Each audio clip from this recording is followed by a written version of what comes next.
"Don't look at me like that," she whispered, breath unsteady in the cold morning air. The dust from the trail hadn't even settled, yet the cowboy's gaze held her as if he already knew every sorrow she carried. His boots were still moving toward her, slow and deliberate, the kind of steps a man took when he wasn't afraid of whatever waited in the shadows behind her. She tried to look away, but he didn't, not once. "Ma'am," he said, voice low enough to unsettle the wind, "if I look away now, you won't see who's comin' up behind you." Her heartbeat stumbled, the ground felt too quiet, and in that silence a truth struck her harder than fear ever had.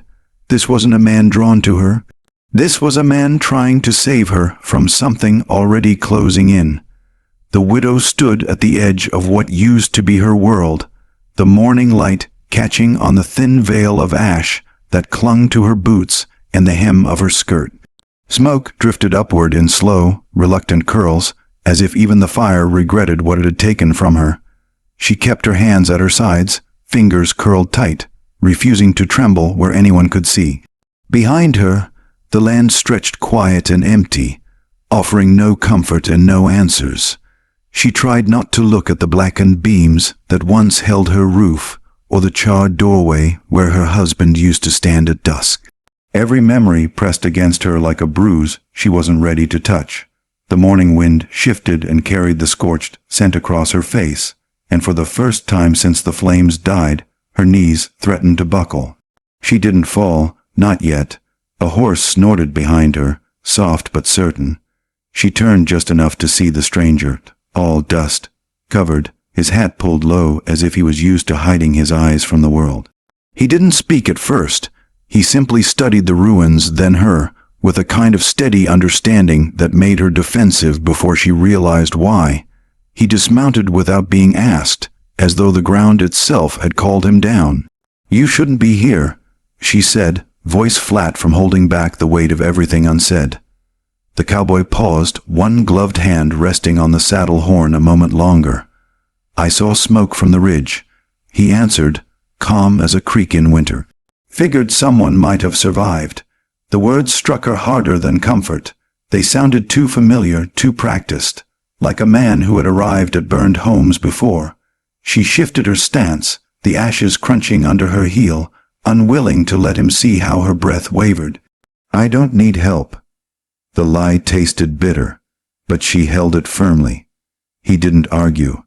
He only stepped around her, slow enough not to startle her grief, and knelt beside the collapsed porch rail.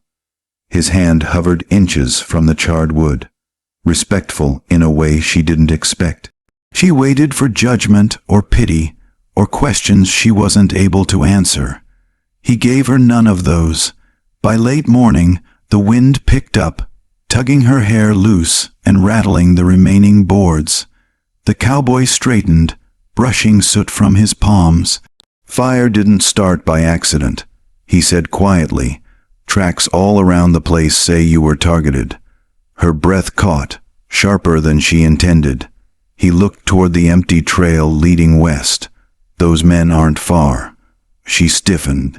"You don't know anything about what happened here."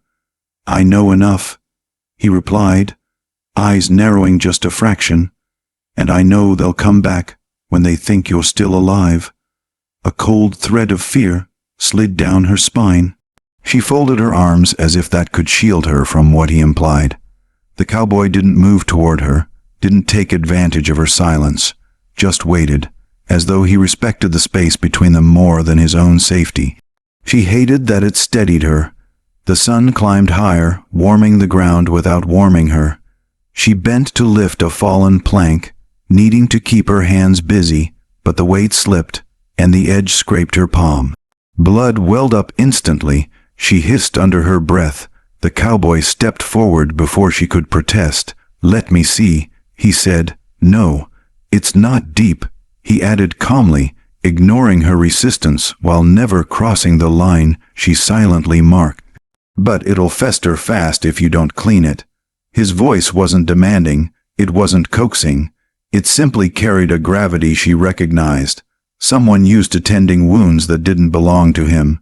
She reluctantly opened her hand, allowing him to wrap a strip of cloth torn from his shirt sleeve.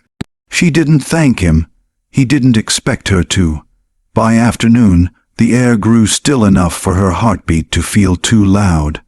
She found herself stealing one glance toward him, then another, curious despite herself. He worked beside her in quiet rhythm, lifting debris, separating what could be saved from what couldn't. Not once did he touch anything personal without pausing to ask with only a look. His silence unsettled her more than words ever could.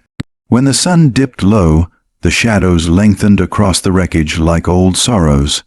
The cowboy stepped back from the last charred beam, his hat tilted against the sinking light. "You can't stay here tonight," he said softly.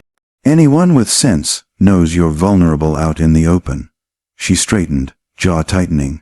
"This is my land. I'm not dispute in it." His gaze met hers with unspoken understanding. "But land don't protect you. People do." The words came from a place deeper than concern. Something worn, something lived. She felt it, like a low ache she didn't want to acknowledge. Her chest tightened with a mix of mistrust and reluctant relief. The sky shifted into dusk. A lone coyote called from somewhere beyond the ridge, stretching the silence between them even further. She looked around at the ruins, at what was left of her life, and understood the truth she'd been refusing all day. Night would not be kind. The cowboy waited, his posture patient but ready, as if he already knew her answer long before she spoke it. She hated how it made her feel seen, how it reminded her of the line she whispered that morning. "Don't look at me like that." But he wasn't looking at her with pity now. He was looking at her like a man weighing the danger in the dark beyond the fence line. She sighed, barely audible. "Just until morning," she murmured, careful not to give him more than that. He nodded once, accepting her boundary with quiet discipline. "Just until morning," he echoed, and for the first time since the fire, she felt a small shift inside her. Not trust, not safety, but the faintest sense that she didn't have to face the night alone. The wind softened, the last light faded, and somewhere in the distance, a horse's hoof stamped against hard earth. A reminder that the danger he spoke of might already be moving closer. That night, nothing truly rested, least of all her heart. The widow didn't sleep much. Every time the wind brushed the ruined boards, she startled awake, half expecting to see the men who had taken everything from her. The cowboy sat a few paces away, back against a surviving post, hat tilted low. He remained still through the long hours, as if keeping watch was something his body understood better than rest. She wondered why a stranger would choose to sit in ash beside her instead of riding on. By morning, the sky held that pale, forgiving light that never quite matched the weight in her chest. She stepped outside the half-sheltered corner she'd used as a place to lie down. The cowboy was already standing, dusting off his coat, his expression unreadable beneath the brim. She didn't want to rely on anyone, especially a man who had walked into her grief as if it belonged to him too. Yet she noticed how he kept one hand near his holster, scanning the horizon before he looked at her. "You can go now," she said, voice steady but thin. "I didn't ask you to stay." He nodded once, slow, as though he expected her words. "No, ma'am, you didn't." He turned toward his horse, but he didn't lift the reins. His eyes drifted toward a set of faint tracks cutting through the dust. "But they came through here, and they'll ride through again. Men like that circle back." Her breath tightened. She hated how he said it, not dramatically, not threateningly, but with the quiet certainty of a man who had seen worse and understood patterns violence made. "I don't need protection," she insisted. "I know." There was no challenge in his tone. A strong woman can still be in danger. She looked away quickly, uneased by how easily he read what she thought she hid. By late morning, the dust from distant riders drifted faintly on the breeze.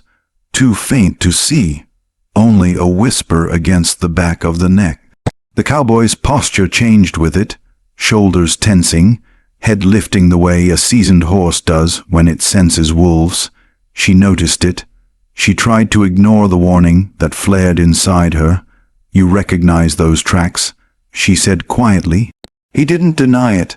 Saw markings like these years back, north of the mesa. Men who burn homes when they want to send a message. A chill settled in her bones. Her gaze went to the charred remains behind her, suddenly heavier with meaning. She swallowed hard. "So you knew, before you even came down here. That's why you stayed." He shifted slightly, jaw tightening at an old memory he didn't name. "I stayed," he said, "because I've seen what those men leave behind, and I wasn't about to walk away from someone still breathing." His words hit something fragile inside her, something she wasn't prepared for. She felt the heat rise to her face and looked away, pretending to straighten the torn fabric at her sleeve. "That doesn't mean I trust you," she murmured. "You shouldn't," he replied softly. "Not yet." The honesty disarmed her more than any charm would have. She wasn't used to men admitting their place, or giving her the right to doubt them. It unsettled her enough that she found herself wanting to ask who he was before the dust of the road had settled on him. But she didn't. Not yet. The sun drifted higher, warming the broken ground. She caught him glancing toward the hills again, the same direction the faint dust had stirred earlier. His careful watching made her chest tighten in a way she didn't permit herself to name. "If those men come back," he said, "you won't stand a chance alone. You need somewhere safe until you figure out what comes next." Her anger rose, not because he was wrong, but because he was right. "So you think you're the one to take me there?" "I think," he said calmly, "I'm the one who knows what you're up against." She opened her mouth to argue, but the words felt thin compared to the sharp truth beneath his voice. The wind shifted, carrying the faintest echo of metal. Maybe a latch, maybe a stirrup, maybe nothing at all. But the cowboy heard it. She saw the way his eyes narrowed toward the ridge. Fear flickered through her, uninvited and unwelcome. "What are you not telling me?" she asked. He hesitated for the first time. A long, quiet moment passed between them before he answered. "I've crossed paths with men like them before. Too close, too long." She felt something inside her drop, heavy and cold. "You mean you knew them?" His silence confirmed what he didn't want to say. She stepped back instinctively. "Then you're not just some passerby. You're part of this." His expression shifted. Not guilt, not denial, but a kind of war. "Now truth, I was," he said, "long ago, before I knew better, before I walked away." The air tightened between them as if the world itself held its breath. By late afternoon, the shadows drew long across the burned ground, stretching the tension with them. She stared at him, struggling between fear and the strange comfort his presence had given her through the night. He didn't step closer. He didn't plead his case. He just let her see the weight he carried and the cost of telling her the truth. Finally, she exhaled a slow, strained breath. "You stayed," she whispered, "even knowing I might turn against you the moment you told me this." "I stayed," he answered, "because danger doesn't care who trusts who." The quiet settled again, heavy but honest. She didn't invite him to stay another night. He didn't ask for permission. But when dusk crept across the ridge and the faint dust trails vanished into darkness, she found herself standing a little closer to him than before, still wary, still hurting, but no longer entirely alone against whatever waited in the shadows. And as the last light faded, one truth echoed louder than her doubt. A man who stayed too long was often the one who needed to. Morning came in pale, dusty light, brushing the ruins with a gentleness the widow wasn't ready to receive.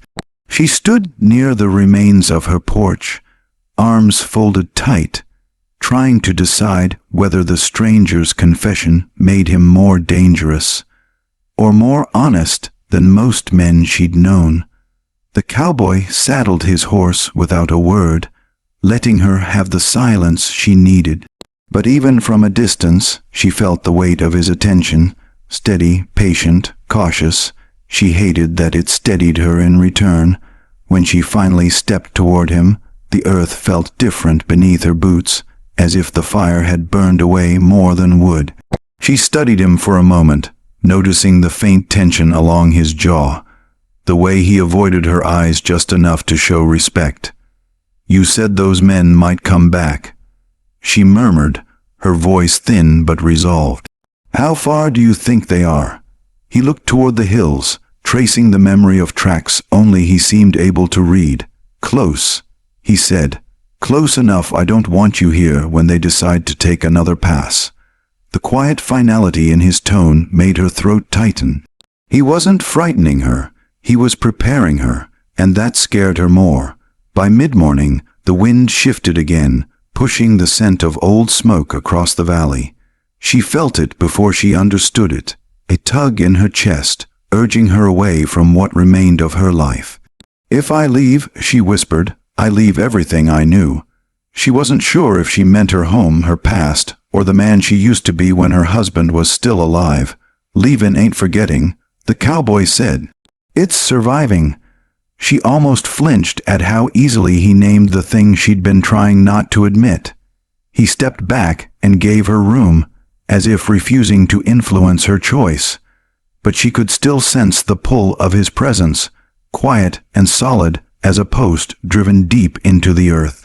She thought of the long night he'd kept watch without complaint. She thought of the truth he'd told her, though it risked her turning a gun on him. Slowly, she nodded. "Where's the nearest settlement?" "2 days' ride west," he said. "If we push steady."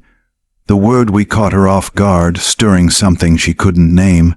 She considered refusing him, riding alone, proving she didn't need him. But another gust of wind carried a distant echo, hoofbeats, faint and uncertain, and her resolve faltered. She didn't want to rely on him. She didn't want to trust a man tied to the people who had ruined her life. But she wanted even less to die before she found answers. "Fine," she said softly. "I'll go." He nodded once, relief flickering so briefly across his features she wasn't sure she imagined it. He handed her the reins of a spare horse he'd been leading. Quietly, she realized he must have brought it for someone, or maybe he'd been hoping someone would need it. Either way, it unsettled her. She mounted, though her legs trembled slightly. The cowboy watched her settle in the saddle before he swung up onto his own horse.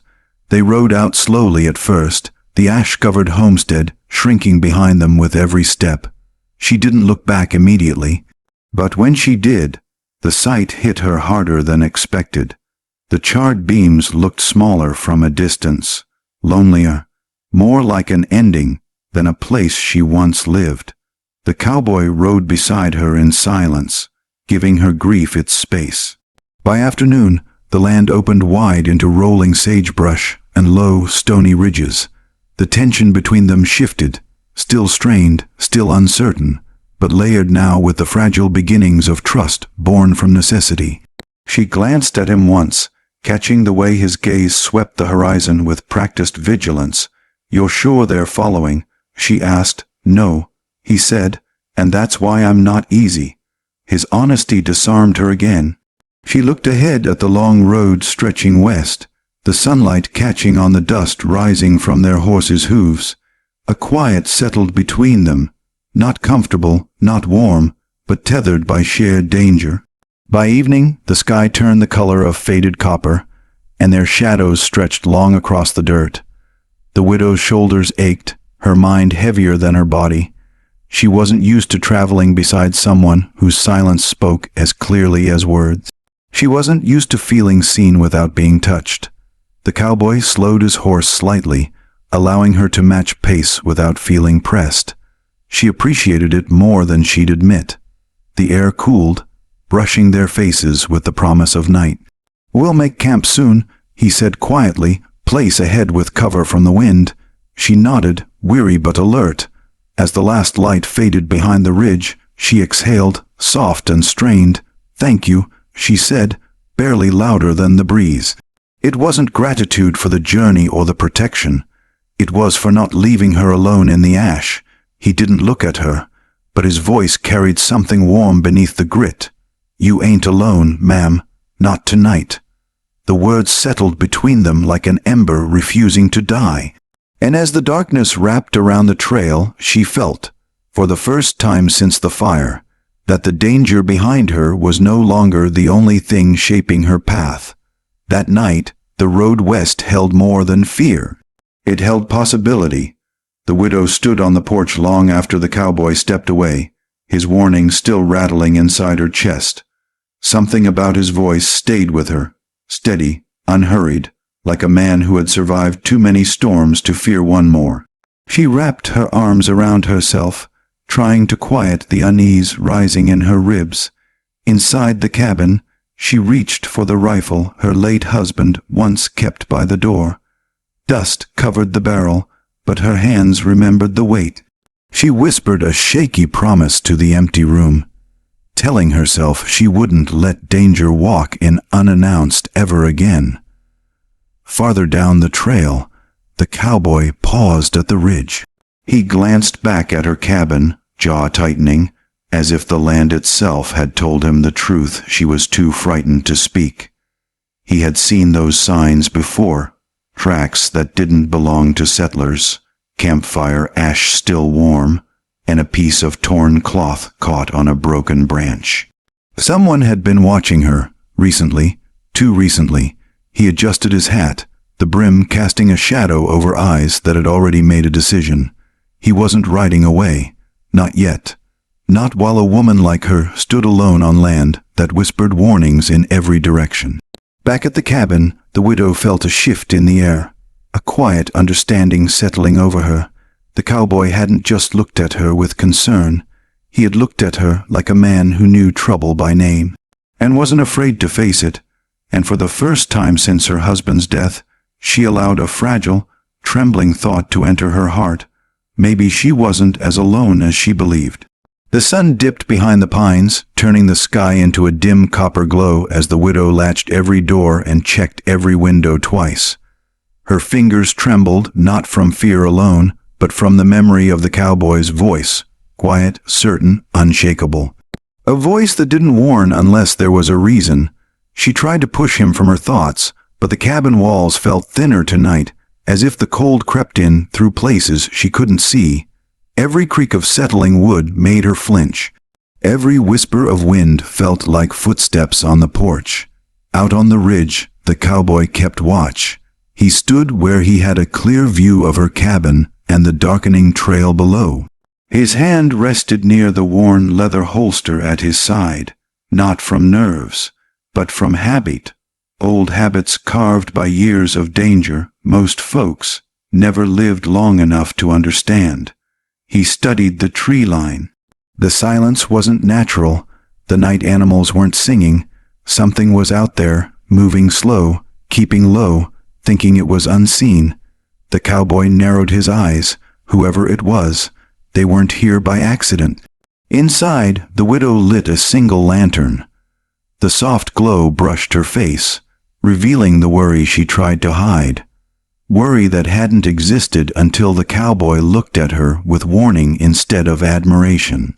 She rested the rifle across her lap and whispered to the empty room, "If danger is coming, let it know I'm not the same frightened woman I used to be." But even as she said it, her heart betrayed her with a quiet truth. She hoped he would come back. She hoped he wouldn't leave her to face the night alone. And on the ridge, the cowboy.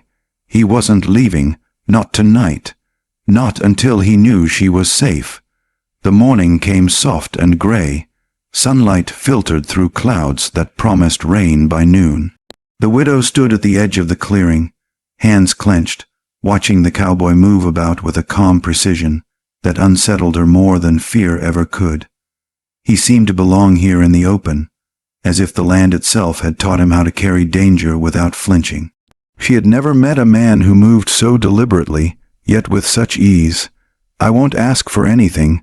he said quietly, noticing her stare. "I won't touch what's yours, won't claim what's not mine. Just let me keep you safe while you need it." Her chest tightened. She didn't trust the words, not entirely, but she felt a strange warmth in the way he said them, a weight behind each syllable that meant he meant it. She wanted to push him away, to prove she didn't need help. Yet when she turned to walk back toward the cabin, her steps faltered under the thought of facing the day alone. By midday, the rain began, soft at first, then heavier, soaking the earth and her skirts. The cowboy didn't flinch. He moved with her, showing her how to hold the rifle, how to place her feet against uneven ground, how to listen instead of looking. She resisted every lesson at first, but gradually, muscle memory yielded to his patience, and she felt something she hadn't in months, a glimmer of control. He didn't rush her, he didn't insist, he just stayed near. And in that quiet presence, she learned more about herself than she had in the silence of her grief. Strength was a practice, he seemed to say, vigilance a choice, survival a skill. By late afternoon, clouds broke, leaving the sky pale and streaked with fading sunlight. She looked at him, this man who had taught her the language of caution without ever demanding obedience. His eyes were steady, unwavering, and for the first time she wondered not if she could trust him, but if she wanted to. "You're not like the others," she said softly, almost to herself. "I never claimed to be," he replied, but there was a hint of something deeper, something unspoken in his tone, a promise and a warning all at once. The day ended with them sitting side by side on a fallen log, watching the last of the light fade over the horizon. The wind carried the scent of wet earth and pine, but also the faintest trace of smoke from distant trails. Danger still lingered, unspoken, but for now they were not alone, and in that silence a fragile trust began to take root, one neither of them would name yet, but both could feel. The storm rolled in from the west, dark clouds swallowing the horizon in a slow, threatening sweep. The widow tightened her coat around her shoulders, feeling the first sharp drops sting her face. Lightning forked across the sky, distant but relentless, and she realized the open range offered no shelter but each other. The cowboy had already led her to an abandoned line shack, its walls weathered but sturdy enough to keep the wind and rain at bay. He moved with quiet certainty, settling their horses under a lean-to before stepping back to let her adjust. She felt exposed under his calm eyes, vulnerable in ways she didn't expect, and resented the warmth that rose in her chest. "You can stay close," he said simply, as if offering a choice she hadn't realized she wanted. She nodded, unsure whether it was defiance or relief that made her do it. The wind rattled the boards, and the rain began in earnest, drumming a rhythm against the shack's roof. They sat across from each other on a rough plank bench, silence stretching between them, punctuated only by the occasional rumble of thunder. In that quiet, she noticed the lines etched into his face, the faint tremor in his hands as he warmed them by a small fire he'd coaxed alive. "I've seen worse," he said finally, not as a boast, but as an acknowledgement of the storm beyond the walls. She looked at him, searching for arrogance or bravado, but found only honesty tempered by restraint.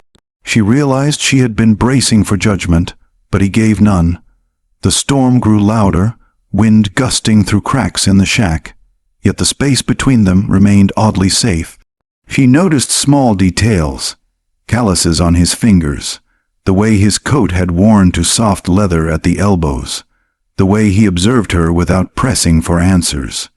For a moment, she let herself breathe, and with it came a confession too fragile to speak aloud. She was grateful. He followed the unspoken acknowledgement with nothing but presence, steady and unwavering. In that shared space, vulnerability began to creep forward, uninvited but impossible to deny. By nightfall, the storm had passed to distant hills, leaving the shack damp but silent. She traced the grain of the wood with her fingers, thinking of the miles still ahead and the dangers lurking beyond. The cowboy looked at her, then away, not asking, not urging, but somehow communicating that he would face whatever came with her, and perhaps for her. She didn't respond, not with words. She only allowed herself to feel the warmth beside her, the first ember of trust since the fire had taken everything. That night, the wind carried only whispers, and for the first time in weeks, she slept without fear pressing on her chest. "Don't look at me like that," she said, her voice barely above the wind that rattled the shack's shutters. The cowboy's gaze didn't waver. It lingered, steady and unreadable, tracing the curve of her shoulders, the way her hands fidgeted with the hem of her coat. It unsettled her more than she expected, stirring emotions she had carefully buried beneath grief and fear. "I'm not," he said quietly, but the faint lift of his brows betrayed him, a silent acknowledgement of the truth she refused to name. Her chest tightened. "Yes, you are. You study me, like you're searching for something." He looked away for a moment, focusing on the small fire between them, and then back. "Maybe I am," he admitted softly, "but it's not what you think. I see. Someone I recognize." She frowned, confusion mingling with suspicion. "Recognize me? You don't know me." "Not fully," he said, "but I know the shape of loss when it's worn in the eyes. You remind me of a life I thought I'd never deserve." Her breath caught. She had expected danger, caution, warnings, but not confession, not vulnerability from a man whose presence was usually so controlled. She wanted to pull back, to regain the distance she had spent weeks constructing. Yet something in his voice, in the raw honesty of it, made retreat impossible. The wind changed, slipping through the cracks in the walls and carrying the distant scent of wet earth. She felt herself soften, just a fraction, and it scared her more than any threat outside. "You? What?" she whispered, voice barely audible, as if speaking louder would shatter the fragile moment between them. "I said what I meant," he replied. His gaze held hers, unwavering. "You're more than grief, more than loss, and I can't look away." Silence followed, heavy and intimate, punctuated only by the quiet crackle of the fire. She wanted to protest, to push him away with words sharp enough to cut, but no words came. She realized then that some truths weren't meant to be forced. They were meant to be felt. By nightfall, the rain returned, tapping lightly against the roof, a soft percussion that seemed almost tender. She curled slightly into herself, yet allowed him to remain near, a presence both grounding and unsettling. He said nothing more, but she felt it, the weight of a man revealing a heart he had kept hidden for years, and the beginning of trust forming in the cracks of her own. That night, the shack held more than shelter. It held the first spark of connection neither of them had anticipated, fragile yet undeniable, and in its quiet glow, both understood the danger outside could wait. The first light of dawn spilled over the horizon, pale and hesitant, brushing the edges of the shack with soft gold. The widow stirred, half awake, half aware of the steady presence beside her. The cowboy's breathing was calm, measured, and for a fleeting moment she allowed herself to imagine that this quiet, this safety, could stretch on forever. She shifted slightly, noticing the rough texture of his coat where it brushed her arm, the warmth of it in contrast to the cool morning air. Neither spoke. Words seemed unnecessary. The sunrise carried its own confession, and both of them felt it without needing to name it. He glanced toward her, eyes lingering just long enough to betray something unspoken. She looked away, catching the color of the sky reflected in his gaze, and felt a stirring inside her that wasn't fear.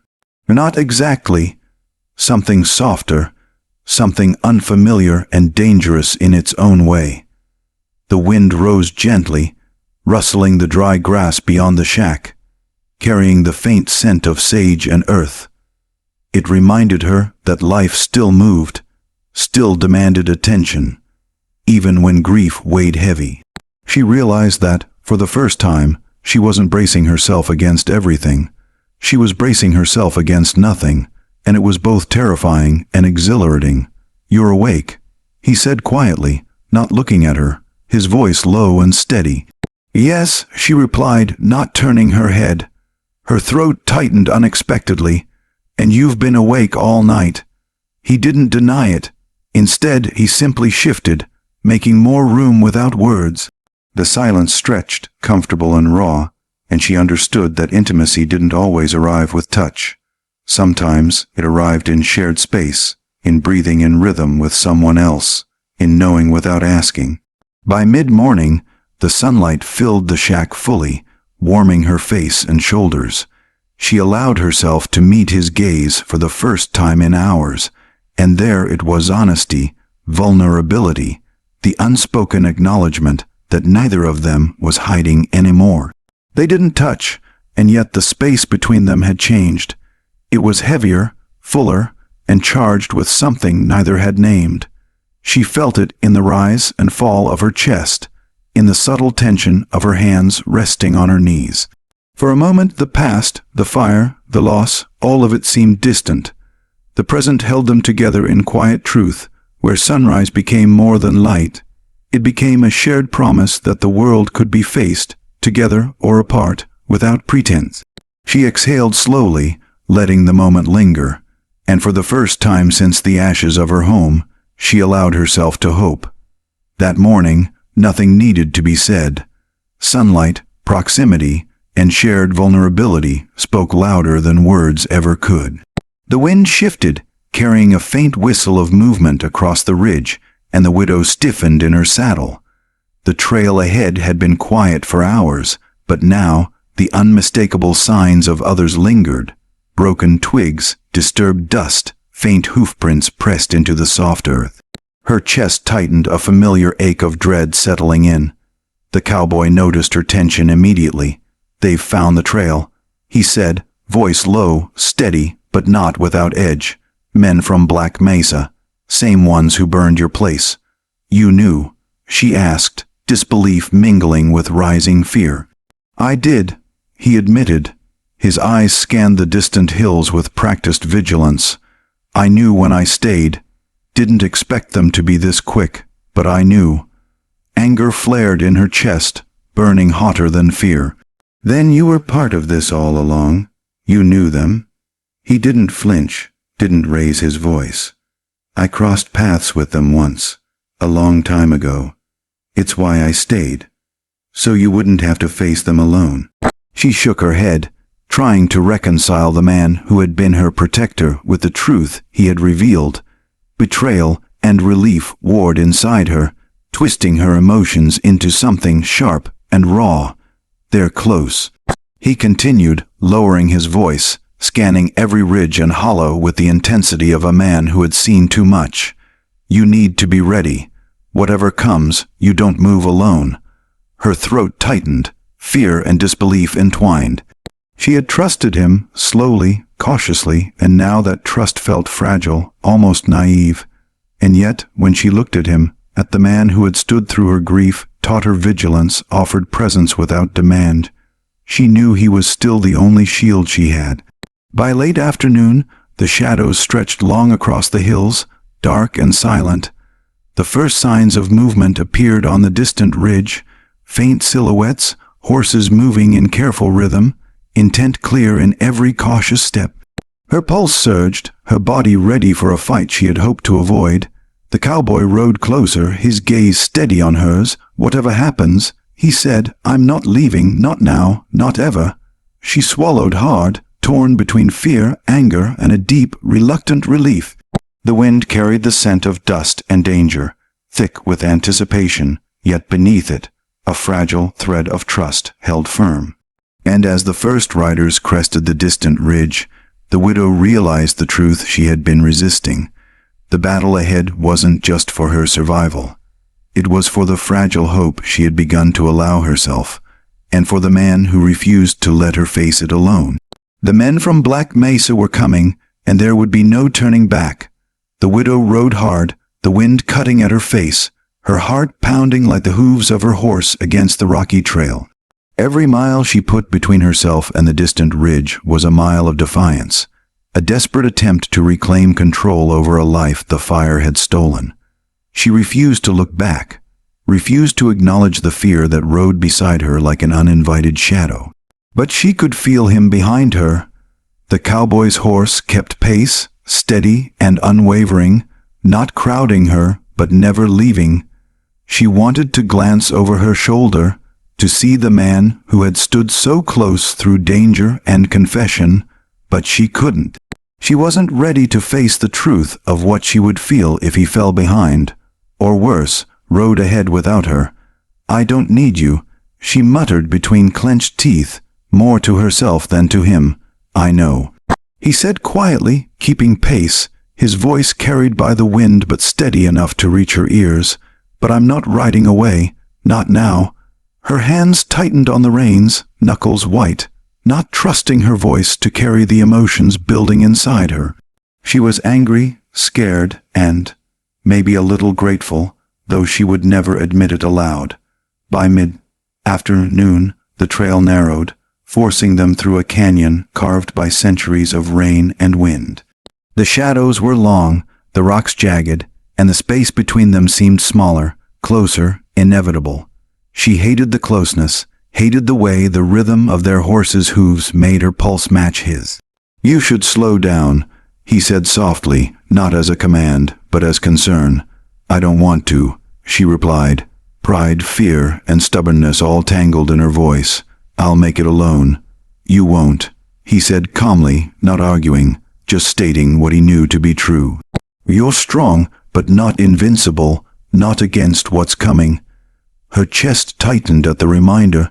She had fled, thinking distance could protect her. Now she realized that distance meant nothing if the threat had already learned her trail. As the sun dipped toward the western horizon, painting the canyon in hues of gold and crimson, she finally dared to glance over her shoulder. He was there, steady, unyielding, the only constant in a world that had taken everything else from her. She wanted to be angry, wanted to push him away, but the truth pressed in too heavily. She couldn't ride this road alone. By nightfall, they made camp near a narrow river crossing, the water cold and fast, reflecting the last of the sunlight.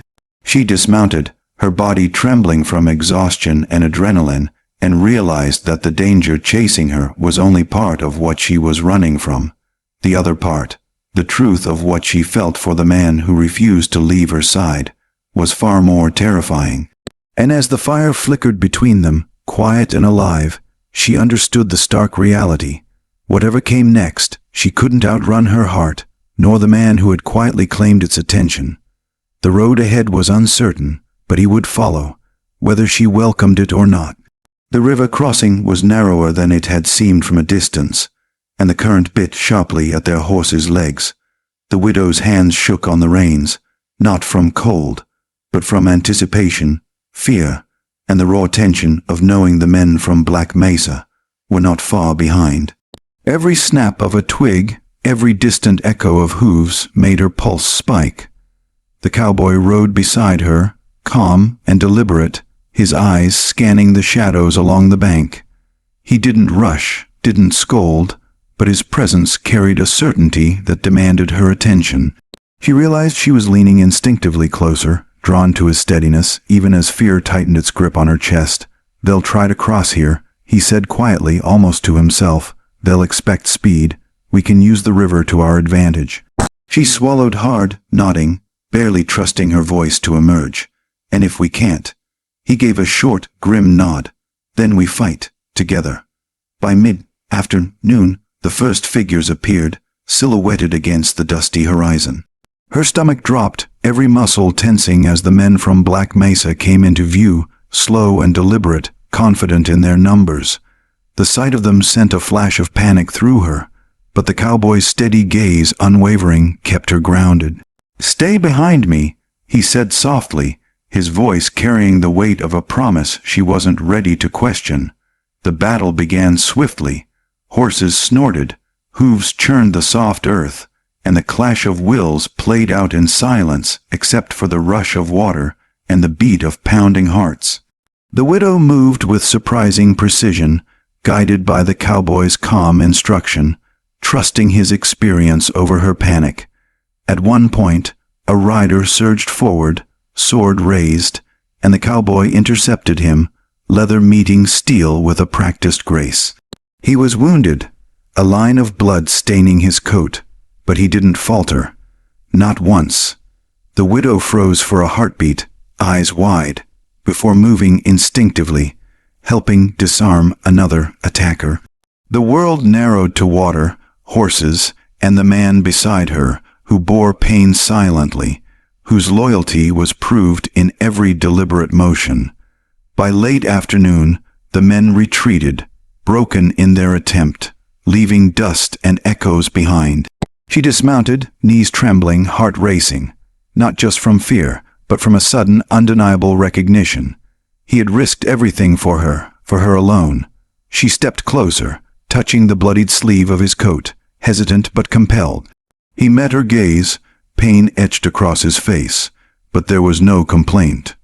Only the steady reassurance that he had done what he swore he would, protect her. By evening, they sat side by side on the riverbank, silent except for the gentle rush of water. She didn't speak. She didn't need to. The truth was clear in the ache between them, in the quiet understanding that danger had tested their bond, and he had held steadfast. And in that quiet, she realized that loyalty, when proven in fire and blood, was stronger than fear. Night fell heavy over the riverbank, wrapping the widow and the cowboy in a stillness that felt almost sacred after the chaos of the day. She sat close enough to see the line of sweat and blood staining his coat, but far enough to hide the tremor in her hands. Her heart refused to settle. The adrenaline had ebbed, leaving only the raw ache of worry. He leaned back against a rock, one eye half closed, breathing shallow and even, but she could see the faint tension in his jaw, the way his hands rested with quiet insistence on the worn leather of his holster. She wanted to speak, to tell him to rest, to take care of himself, but the words stuck in her throat. "Why didn't you let me go?" she finally whispered, almost to herself. He didn't answer immediately. He only looked at her with the weight of the day etched into his features. "Because I couldn't," he said simply. "Not when I knew you'd be alone out there. Not when I knew what they were capable of." Her throat tightened. She had considered leaving, running from everything, the past, the fire, even him. But now, faced with his quiet confession, the choice became something heavier, something more than fear or stubborn pride. "You could still leave," she said softly, voice shaking. "You don't have to stay with me. You don't owe me, I do." He interrupted, steady and calm. "Not because I owe you, because I choose to, because I know what it means to fail someone who matters." Her chest constricted. She had never been spoken to like that, never been held accountable in a way that carried care rather than command. The weight of it pressed on her, forcing a truth she had long denied. She didn't want him to leave. Not now, not ever. By midnight, the river murmured around them, a soft counterpoint to the storm of her thoughts. She moved closer, careful, hesitant, and he didn't pull away. The space between them shrank, not in haste, but in quiet inevitability, two souls tethered by danger, grief, and a fragile trust forged in the heat of survival. She rested a hand on his arm, almost imperceptibly, and he responded with a tilt of his shoulder toward hers. A silent acceptance, a shared acknowledgement that words were unnecessary. For a long moment, neither spoke. The stars above glimmered faintly through a break in the clouds, and she felt it, the gravity of choice pressing down. She could leave, run, continue the solitude she had clung to for so long, or she could stay, risking everything, trusting the man who had risked his life for her. Her gaze met his steady and unyielding, and in that quiet exchange the answer became clear. She would stay, not because she had to, but because she wanted to. Morning broke soft over the riverbank, pale light spilling across wet earth and worn leather. The widow moved quietly, tending to the cowboy's wounds with careful hands, each touch deliberate, cautious, carrying more care than she intended to admit. His breathing was steady, eyes half closed, but she could see the tight line of his jaw, the stiffness in his shoulders. She had never tended to a man like this before. One who had risked everything for her, whose loyalty had been proved in the harshest fire. Her hands shook slightly, not from weakness, but from the strange, tender weight of responsibility she had never known. "You're stubborn," she said quietly, adjusting the bandage over a deep cut. He let out a faint, humorless chuckle. "Survival demands it." She paused, her fingers lingering on his arm, feeling the warmth beneath the bloodied cloth. "You didn't have to do all of this. You could have left." "I could have," he admitted, voice low and even, "but I didn't, because someone had to make sure you lived through yesterday." The words pressed against her chest, squeezing her heart in ways grief had never managed. She realized then that this man protected her without asking anything in return, not for reward, not for recognition, simply because it was who he was. And for the first time since the fire had taken everything, her walls began to crack. By mid-morning, the sun climbed higher, burning off the mist that hovered over the river. She moved around him carefully, tending to bruises and scratches, noticing details she hadn't allowed herself to before. The calluses on his hands, the faint scars along his jawline, the way his chest rose and fell in steady rhythm despite the pain. "You're impossible," she murmured, almost a reprimand, but it carried warmth beneath the surface. "I aim to be," he replied, eyes crinkling at the edges in a rare, quiet smile. By afternoon, the river sparkled under the sunlight, and a fragile peace settled over them. She paused, looking at him with something unspoken, realizing that this man, who had arrived as a stranger, had become the first anchor in a world that had otherwise been nothing but loss. For the first time, she allowed herself to imagine a life where protection didn't mean imprisonment, where loyalty didn't come at the cost of her freedom. She could see, faintly but clearly, that he was the first man to offer her safety without expectation, without demand, without hesitation. And in that understanding, her heart loosened just enough to let a single, fragile thought slip through. She wanted him to stay. Her hands tending his wounds carried more than care. They carried the promise of something new, something neither of them could yet name, but both could feel. The road back to Dry Creek stretched long and dusty beneath the early morning sun. The widow rode with a quiet tension in her shoulders, each mile taking her closer to the ashes of her past, closer to a home that had been hollowed out by fire and grief. She kept her eyes on the trail ahead, hesitant to glance at the cowboy riding beside her, though she felt the weight of his presence like a steady anchor. He didn't speak, didn't need to. His silence was as much protection as his words had been in the past weeks, allowing her to process, to prepare, to face the ruins that awaited her. And yet, she felt a strange comfort in knowing he was there, unyielding, unwavering. When Dry Creek finally came into view, smoke still faintly curling from the ruins, her chest tightened. The place where her life had ended now seemed smaller, diminished in ways she hadn't imagined. And yet, the sight of the cowboy's steady gaze meeting hers gave her the courage to face it.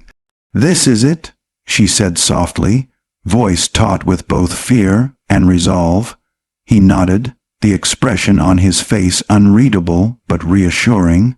"We face it together." She dismounted first, boots crunching on the scorched earth. Memories rose with every step, the laughter, the fire, the screams, the silence. She expected grief to hit her like a hammer, but it came differently this time, quieter, tempered by the presence of someone who had chosen to stand by her through everything. The cowboy followed, leading their horses slowly across the charred landscape. She noticed how his eyes scanned for hidden danger even here, even among ruins. A reminder that survival was more than instinct. It was a promise to endure, to protect, to be steadfast. By mid-afternoon, they reached the remains of her home, the porch reduced to splintered beams, the walls nothing more than memory and ash. She ran a hand along a scorched plank, feeling the heat still lingering beneath her fingers.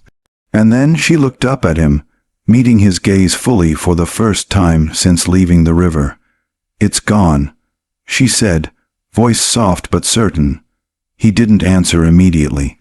Instead, he shifted slightly, the sunlight catching the dust on his coat, and finally said, "It's not the end. Not if you're willing to rebuild." Something shifted in her chest, a fragile, flickering hope. For the first time since the fire, she didn't feel entirely alone. She could see possibilities in the charred beams, in the ruined walls, in the dust of the land that had once been hers. Her eyes met his again, and without words she realized the home she thought she had lost entirely could become something new. Not alone, not haunted by fear, but rebuilt with someone she trusted, someone who had earned her heart in the space between danger and survival. And in that moment, she knew she didn't have to face the ashes alone anymore. The first signs of movement came at dawn, faint dust clouds rising on the horizon. The widow's heart tightened as the figures of the remaining raiders from Black Mesa appeared, steady and determined, intent clear in every measured step. She swallowed hard, boots crunching on the scorched earth, and felt the weight of the moment settle over her chest. The cowboy stepped beside her, eyes scanning every ridge and hollow, his hand resting near the worn leather of his holster. He didn't speak, but his presence was a promise. Whatever came, they would face it together. She felt the steadiness of him anchor her racing pulse, and for a moment the world shrank to the two of them, facing the threat that had haunted her since the fire. "They're ready," he said quietly. "But so are we." She nodded, gripping the rifle tighter, though her hands didn't shake as they would have before. The fear was there, sharp and insistent, but it was tempered by trust, by the knowledge that he would not falter beside her.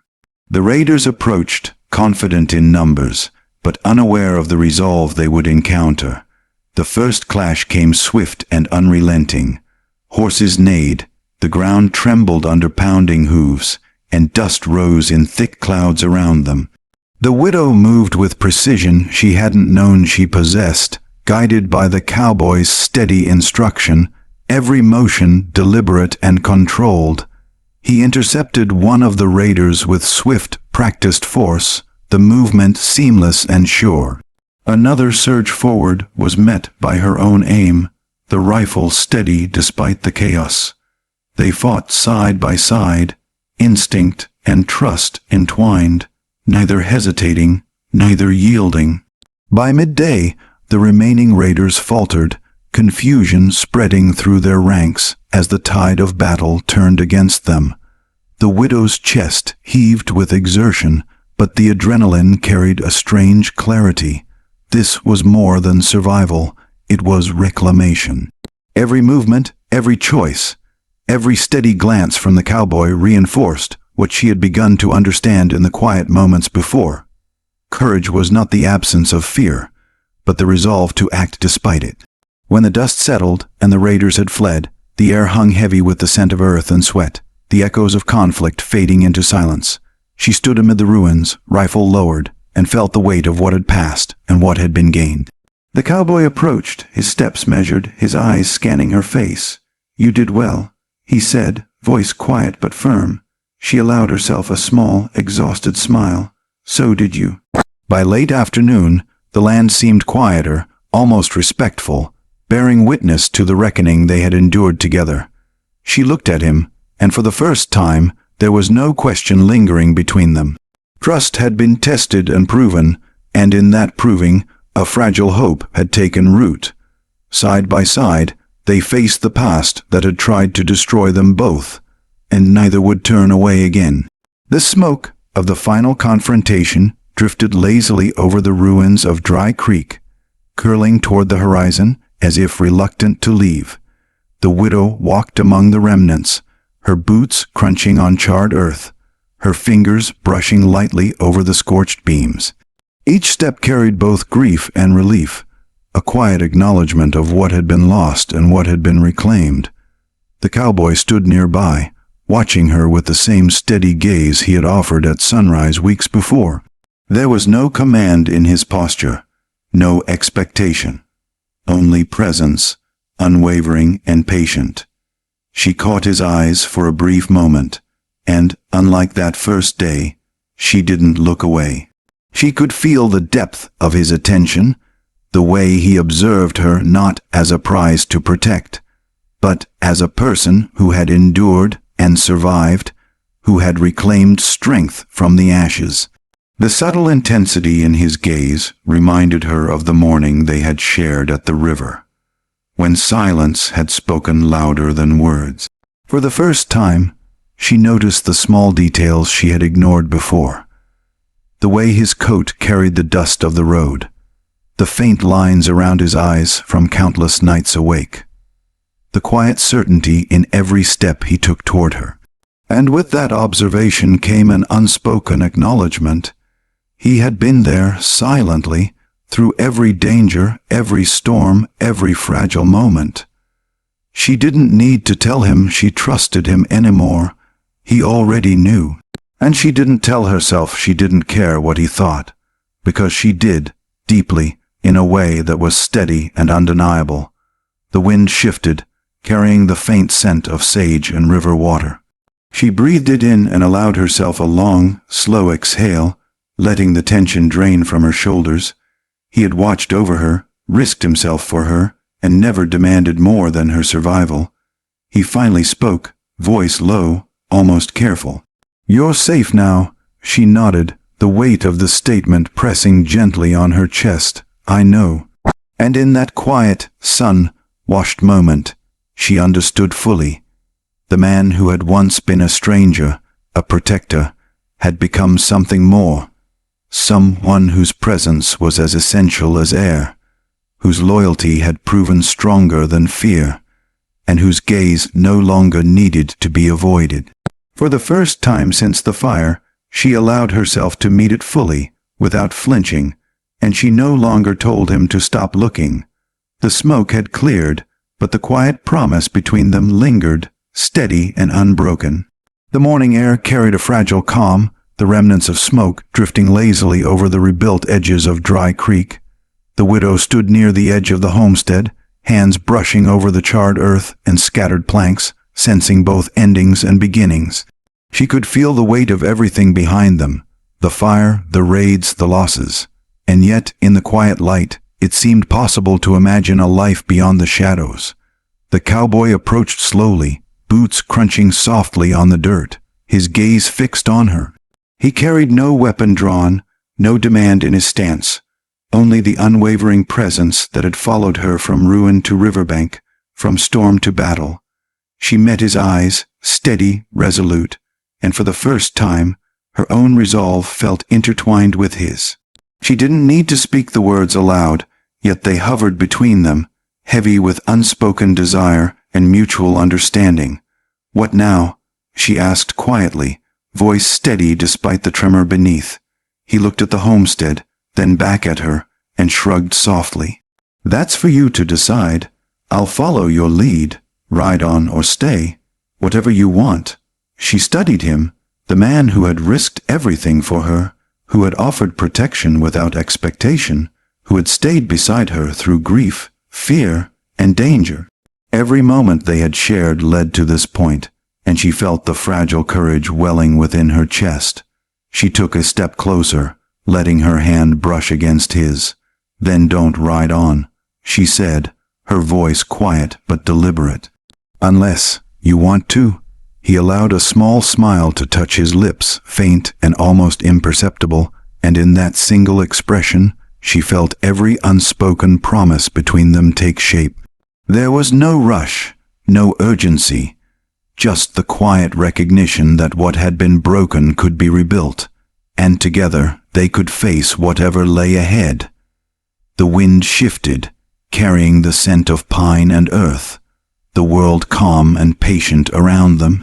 She took his hand fully, and he did not hesitate, allowing their fingers to intertwine with natural certainty. For the first time since the fire, Dry Creek felt like home, not just for her, but for both of them. And in that quiet, sun-washed morning, she understood fully. Home was not a place, but a choice, and she had chosen him.